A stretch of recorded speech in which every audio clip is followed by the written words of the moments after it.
రక్షించుకుందాం రండి అని ఏ రాజకీయ పార్టీ కూడా ఇవ్వలేదు. ఇలా కేటీఆర్ గారు అత్యంత ప్రగతిశీల భావాలున్న ఒక రాజకీయ నాయకుడు, పరిణతి ఉన్న రాజకీయ నాయకుడు, ఓపెన్గా ఆలోచించే ఒక రాజకీయ నాయకుడు, తెలంగాణ ఒక 50 సంవత్సరాల తర్వాత ఏ విధంగా ఉండాలని ఒక స్పష్టమైన ఆలోచన, ఒక ప్లాన్, ఒక రోడ్ మ్యాప్ తెలిసిన ఒక రాజకీయ నాయకుడు ఈ తెలంగాణలో శిథిలమైపోతున్న ఈ తరాన్ని కాపాడుకోవడం కోసం గురుకుల బాటనే పిలిపించారు.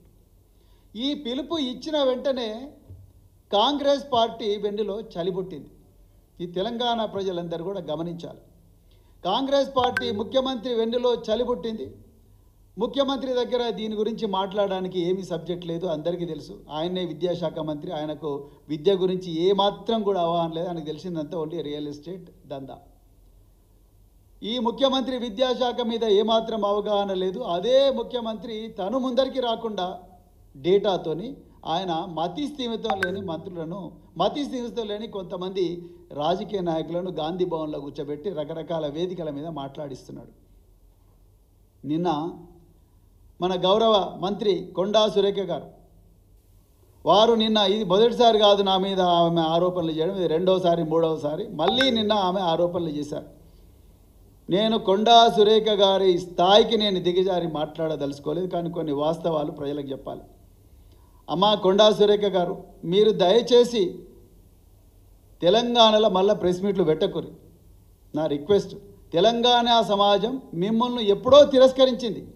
తెలంగాణ ఉద్యమ సమయంలోనే మీరు మానుకోటలో రైల్వే స్టేషన్ దగ్గర తెలంగాణ బిడ్డల మీద, తెలంగాణ పోరాట యోధుల మీద, తెలంగాణ విద్యార్థి నాయకుల మీద ఘోరంగా దాడి చేసినప్పుడే మిమ్మల్ని తెలంగాణ తిరస్కరించింది. మీరు సభ్యత, సంస్కారం లేకుండా మాట్లాడతారని తెలంగాణలో ప్రతి ఇంటికి కూడా తెలిసిపోయింది. మహిళలు, పురుషులు అనే గౌరవం లేకుండా మాట్లాడతారని తెలిసిపోయింది. కోర్టులో జడ్జిలు కూడా మీరు మాట్లాడిన మాటలు వినడానికి చెవులు మూసుకుంటున్నారు. న్యాయ వ్యవస్థ కూడా మీరు మాట్లాడిన మాటలు మళ్ళీ వినాలని అనుకోవడం లేదు. సాక్షాత్తు కోర్టులే మీ మీద కేసు రిజిస్టర్ చేయాలి అని చెప్పి మీకు ఆర్డర్ కూడా ఇచ్చింది. మీ మీద మీరు సభ్యత, సంస్కారం లేకుండా సాటి మహిళల మీద చేసిన ఘోరమైన ఆరోపణలకు మరి కోర్టు చలించిపోయి మీ మీద కేసు రిజిస్టర్ చేయాలని చెప్పింది. అదేవిధంగా మీ మీద మళ్ళొకసారి కేటీఆర్ గారి మీద మాట్లాడితే మళ్ళీ జైలుకు పంపిస్తామని చెప్పి కోర్టు వార్నింగ్ కూడా ఇచ్చింది. అయినా కూడా మీరు మళ్ళీ కోర్టు ఆదేశాలను ఉల్లంఘించి అసభ్యకరమైన భాష మరి మాట్లాడుతూ ఉన్నారు. అసలు మీకు మంత్రి పదవిలో ఉండే అర్హత లేదు సురేఖ గారు.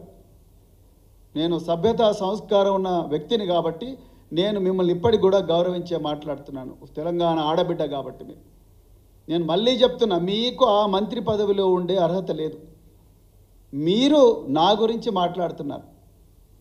నేను ప్రభుత్వ హాస్టళ్లలో చదువుకొని, సాంఘిక సంక్షేమ హాస్టళ్లలో చదువుకొని రాత్రింబవళ్ళు కష్టపడి నేను ఒక ఐపీఎస్ అధికారినైనా. నేను ఐపీఎస్ అధికారిగా ఉన్న 26 సంవత్సరాలు ఈ దేశ రక్షణ కోసం ప్రాణాలు తెగించి పోరాడిన, నా ప్రాణం పోయినా పర్వాలేదని దేశ రక్షణ కోసం నేను సేవ చేసిన. భారత రాష్ట్రపతి నాకు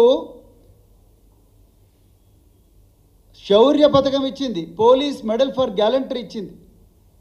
భారత రాష్ట్రపతి నాకు presidents police medal for meritorious service ఇచ్చింది. భారత ప్రభుత్వం నాకు ఇంటర్నల్ సెక్యూరిటీ మెడల్ ఇచ్చింది, ఇండిపెండెన్స్ డే మెడల్ ఇచ్చింది. తెలంగాణ ప్రభుత్వం నాకు మొట్టమొదటి తెలంగాణ ఎక్సలెన్స్ అవార్డు ఇచ్చింది.